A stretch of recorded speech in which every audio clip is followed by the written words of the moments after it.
Good morning, students. In the last class, we read about the plant tissue. So I explained you there are basically two types of plant tissue, that is meristematic tissues and permanent tissues.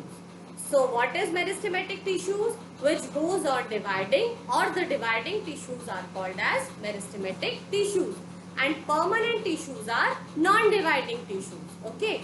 And in the last class, I explained you about the types of meristematic tissues, that are apical meristem, intercalary meristem and lateral meristem.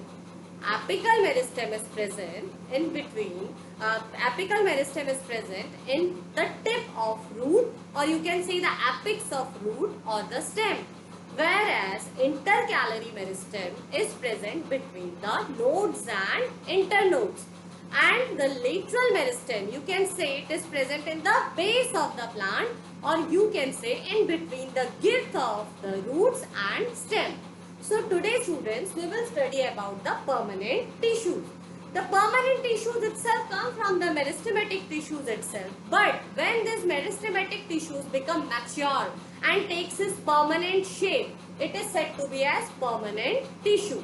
Or we can define it as a group of cells which are specialized for different functions, have lost the capacity of division, and hence it is called as permanent tissue, because they lost the capacity of division. Now they will not further divide. Okay, like meristematic tissue, now this permanent tissue will not further divide it. So this permanent tissue can be categorized, basically broadly classified into two categories, that is simple permanent tissue and complex permanent tissue. Okay, so students, today we will learn about the permanent tissues. So they are broadly classified into two types. First, simple permanent, second, complex permanent. And now the further division of simple permanent tissues are as parenchyma, collenchyma and sclerenchyma.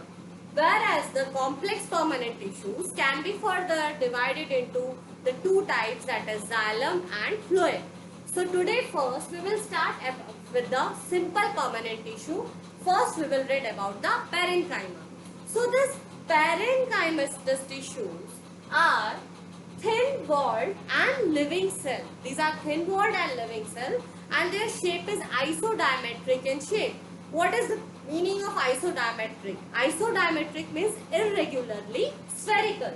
So these are the thin-walled living cell, and these are the more or less isodiametric in shape and size. Isodiametric means irregularly spherical. Mature parenchyma has the large vacuole, cytoplasm and the nucleus. So the structure of the cell consists of the cytoplasm, a large vacuole. You know the function of vacuole is to store the contents. It can store liquid contents as well the solid contents.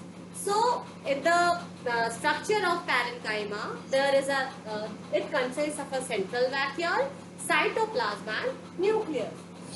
And now the young parenchymatous tissues, or you can say the young parenchymatous tissues, have the intracellular spaces in between. Intercellular spaces means they are loosely packed. If they are loosely packed or they are far apart with each other, then definitely the intercellular spaces are present in this.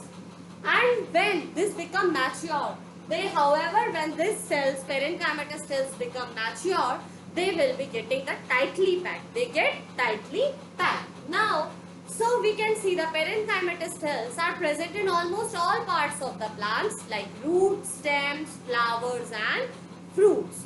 Okay. So now we are talking about the parenchymatous cells. So in some plants, this parenchymatous shell becomes specialized. Specialized means in some plants, this parenchymatous tissue perform the specific or specified functions they can be categorized as two. That is, first is chlorenchyma and second is arenchyma. So now I will explain you what is chlorenchyma. See children, the name itself says chlorenchyma, means the chlorophyll, or you can say the chloroplast is present in them. Chloroplast consists of the chlorophyll pigments, that is green colored. So definitely this chlorenchyma Chlorenchyma helps in the process of photosynthesis. Whereas in arenchyma, so the intercellular spaces are present, or you can say the intercellular cavities are present, which provides the buoyancy to the aquatic plants. You see the some aquatic plants, like you can see the hydrilla, you can see the lotus, they are floating. So how they are floating in this plant? Due to the help of this arenchymatous tissue. It provides them buoyancy. Buoyancy means to float in the water. The tendency to float in water, that is called as buoyancy. So this is, so that I told you, in leaves and young cells, parenchymatous contain chloroplast, which is specialized for photosynthesis. Such parenchymatous cells are called as chlorenchyma. Whereas in aquatic plants, they have well developed intracellular spaces, or you can say the intracellular cavities, which are connected together and form the arenchymatous tissue, which provide buoyancy for the plants. So now we will discuss the functions of this parenchymatous tissues.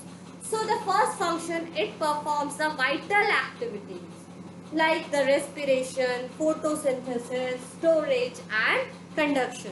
Second, it provides, when it will become turgid, or you can say when it becomes flaccid, it provides the rigidity and support to the plants. Third point, in succulent plants, parenchyma contains mucilage. It helps in water storage. So in the xerophytic plants or in the desert plants, they helps in the water storage. Next point, it stored metabolic products like gums and raisins. Is also helpful in the storage of gums and raisins.